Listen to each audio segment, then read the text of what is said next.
Thank you. Down the back.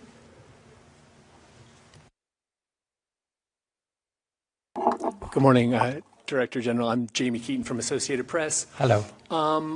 Thank you again for coming to see us. I had just a couple of questions. The first is just very basically, how much does this memorandum of understanding move Iran farther away from a nuclear weapon? Does it actually make a substantial step away from that? My second question has to do with the access that your agency may have. How realistic is it for you that your agency will have access again to Iran? And then if I could also just throw in, the United States has talked about going in to take the nuclear dust, and you mentioned legal basis. What would be the legal basis of that, and would they be able to work with IAEA in that endeavor? Thank you. Thank you very much for the question. I think all of this depends on the political will of both sides. Let's not forget that this is a bilateral agreement. So what they will be doing will be on the basis of their own political will to undertake the steps that are required to do all of that. And the fact, as I said before, the fact that they are mentioning that this will be done under the supervision and control of the IAEA is very important, because in our conversation, what we are going to be doing is defining what we need to see, what we need to access. So at this point, I wouldn't be able to tell you here now what are the specific things, places that we need to access. We have a pretty good idea, of course, but it is incorrect. It would be incorrect on my part to, step ahead of the process. So we are at the gates of the decisive phase of the technical conversations. Let's have them, and then we'll see. Gentleman down the back. The Americans want to take the nuclear dust. Are they going to work with you guys on that? Is that possible? Again, anything can work. When two sides decide that they want something to be done, and they ask the IAEA to verify that, what we are going to be telling them is what is needed, what is required. This is a very complex operation, and it's not a secret, so we will have to be very, very detailed. Gentleman in the back. Yeah, good morning. Thank you for the briefing. Nick Cumming-Bruce for New York Times. I wonder if your contacts so far have suggested to you a possible timeline for deployment of an IAEA delegation to Iran. And I'm wondering, in relation to the enriched uranium, what do you think is the kind of size and range of the IAEA delegation that will be needed to deploy to provide a credible exercise of determining the fate of that enriched uranium? Thank you. We will have the necessary technical deployment. Nothing more, nothing less. We know exactly what is needed, and we will do it. What is needed? What is needed will depend on the final technical agreement that we will have. As I said, I understand your curiosity, but it's not prudent to jump ahead of facts. We are going to sit down now and define what we need to do. Obviously, the IAEA will do only a process which is technically sound. If we do not feel that we have the technically sound basis, we would not do it. But it is obvious that it will be the case, because the parties themselves are saying we want to enter into this agreement and we want the IAEA to verify it. So we have been doing this. This is our job. We have been doing this for decades. We know everything that needs to be done, and the dimension, the magnitude of the job is going to be determined by the provisions, the final provisions of the technical agreements we're going to be working on. Lady in the front row, gentleman in the center. Hi, good morning. Is this on? I think this is on. I'll try this one. Just wait. No, this is not working.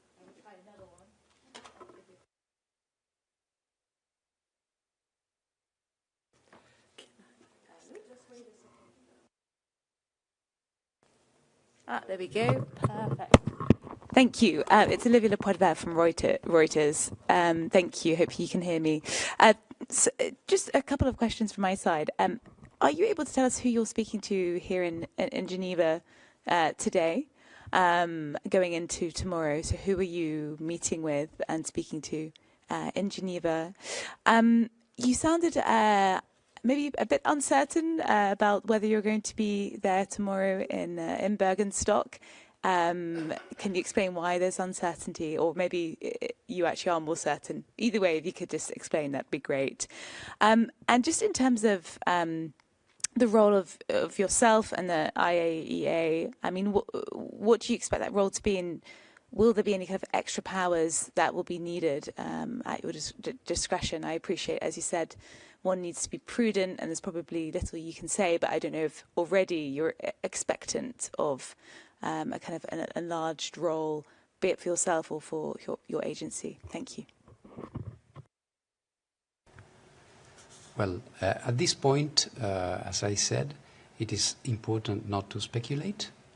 The IAEA will have a role there, and I think everything will be determined by that, by the conversations we are going to have. And as I said, I will not get into a speculation about what the agreement is going to be, what should be there, what shouldn't be there. It's not appropriate. It's not appropriate. I'm going to sit down with both sides. We have been doing this also in the past, so we know each other well. And, you know, in the next few days, maybe there will be more clarity. But at this point in time, today, Thursday in Geneva, when the process has not started, it's not prudent to do that, and we have to be very circumspect.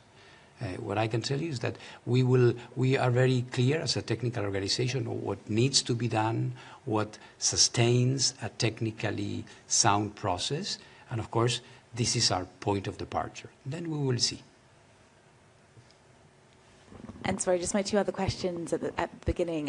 If you could tell us who you're meeting with today in Geneva and tomorrow, and just clarity on whether you are or are not attending tomorrow's meeting in Bürgenstock. Thank you. Well, today in Geneva we have a number of activities here on my job, as my current job, as head of the IAEA. We're going to be discussing artificial intelligence and nuclear energy in a few minutes with colleagues from UNIDIR. I will be addressing the Graduate Institute where I graduated. I had my PhD there, so it's a very important moment also personally for me. I studied there a few decades ago, so that we will have there a good conversation about international politics and what is happening around the world. As to the meetings somewhere else, again, I will not go into that at this point. We will be there, and then we will see. Generally speaking, the agency had a lot on its plate in the last years with Zaporizhia and other fronts. So in terms of resources, would you say that the IAEA will be able to face any situation it might be requested to deal with in that Iran affair? Well, yeah, thank you for the question, because, of course, a lot is expected from us as an organization, and this, as in the case of Zaporizhia, and the work not only in Zaporizhia, in Ukraine in general, because as you know, we are deployed at all nuclear facilities in Ukraine. And also now we have the situation in the Gulf, where Baraka was attacked, and we might be setting up an operation there as well. So it is conceivable that if we are successful, but I'm already speculating, you see, which I said I wouldn't, we will need to have support.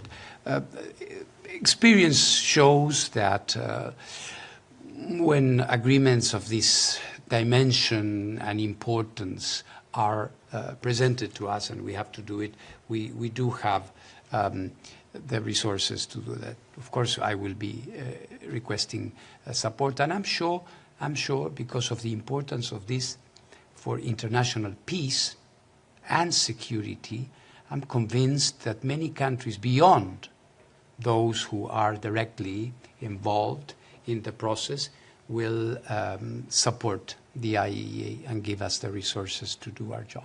Thank you. Thank you. We'll move to questions from Zoom for now. So we've got some questions. The first one is from German press agency. Albert Otti, please. Hello. Thank you for taking my question.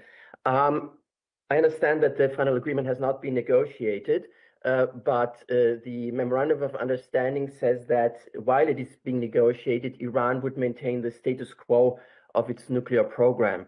So my question to you is it your understanding or your expectation that the IAEA will verify that the status quo is indeed not changed? Again, I will not go ahead of the discussions. We will have this discussion when we have it, not now. And Svenska Dagbladet from Gunhild von Hall, please. Yes, thank you. I'm Gunilla von Hall, Swedish journalist, Svenska Dagbladet. Thank you for the briefing. My question is similar to many of my colleagues. It's about the enriched uranium, and I understand you cannot give a lot of technical details, but talking about it in the Memorandum of Understanding to be down-blended, how complicated is this? How time-consuming is this? Are we talking about months or years? Have IAEA done this before? Do you have something to compare with? Thanks. Well, again, this will depend on what is agreed. I'm sorry if I cannot give you more details, but this will depend on what is agreed. So more work requires more time, less work, less time. It's very simple. So we will see. We will see. I think we all need to exercise some patience here and not jump ahead of facts. John Zaragoza, please.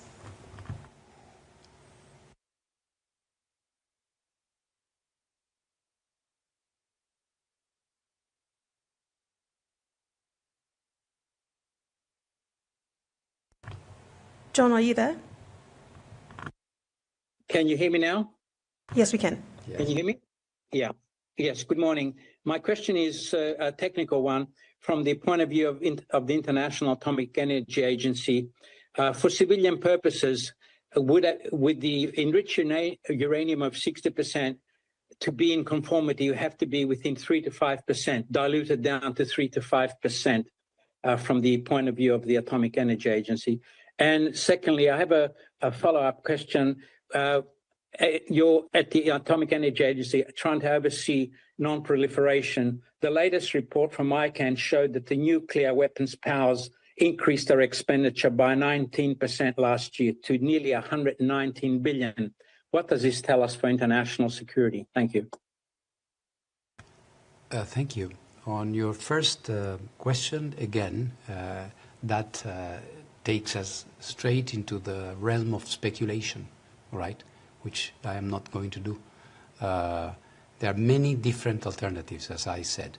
There are different ranges of enrichment in the current Iranian inventory, and we will see what is agreed. So then we will see. On the second question, I think it's very pertinent. I think what we are seeing is a process whereby the reduction in nuclear arsenals has stopped, and in fact, nuclear arsenals are increasing. I think this is a symptom of a world where there is so much fragmentation. And in this context, the attacking the sources of that fragmentation and geostrategic competition is what we all need. One step is, for example, having an agreement like the one we are trying to have now. This will decrease anxieties and perhaps the need to have more nuclear weapons. And that can reproduce itself into several other conflicts. What we need is a multilateral system, a UN, why not, which is more effective in this area. Great. We'll take the two more, ladies in the middle and gentlemen on the back, please. Yes, thank you very much for taking my question. My question is regarding Director General, during the crisis when it started in Ukraine, you were always on the ground, which was a kind of relief for us, you know, the citizens of Europe, watching that someone was actually going on the field to try to deal with the situation. That was much appreciated, I'm sure, by all Europeans. I would like to know if you could give us a quick appraisal of the situation now in terms of nuclear safety, since the war seems to continue in Ukraine. Thank you. That work that you saw has never stopped. I have returned several times, and my technical experts are still there. We have just brokered a sixth ceasefire between, localized ceasefire, of course, between Russia and Ukraine, which is indispensable to have very, very important repairs of the high voltage lines that are feeding the nuclear power plant to ensure some essential safety functions. This was very important to prevent a nuclear accident there. That being said, we also see an increase in military activity at the front, at that part of the front. So we continue to be extremely, extremely concerned. The important thing, as you said, is that the IAEA is mobilized. We are there. In fact, this work has been possible because the IAEA experts were monitoring the demining at our own risk of the places where the repairs have to be done, and then they are staying on to check that while these repairs are done, are conducted, there are no attacks mutually. So on the one hand, I can reassure you on the fact that the IAEA is not going anywhere. We are there, but as to the behavior of the belligerents, unfortunately, we should exhort them to act with restraints. But let's see what happens. Thank you. Final question down the back. Yeah. Merci beaucoup. Bonsoir, c'est Al-Mayadine TV, encore une fois. Monsieur Grossi, le 26 février passé, vous étiez là à Genève, la dernière rencontre entre Iraniens et Américains. On était très positifs à l'époque et le lundi après, on avait décidé qu'il y aurait des négociations techniques à Vienne. Aujourd'hui, on a signé un accord hier et ça doit commencer quelque chose de technique prochainement. Est-ce que ces souvenirs de 26 février vous fait peut-être un peu craindre? Vous avez peur que ça se répète la même chose ou vous êtes plus optimiste après la signature de cet accord? Merci. Merci pour la question. Quand il s'agit de travailler pour la paix, on ne peut pas se permettre d'être frustré par les échecs du passé. Donc ce qui s'est passé, c'est passé. Là maintenant, on a une chance, il faut la saisir. Et c'est ce qu'on va essayer de faire avec toute notre force et notre conviction.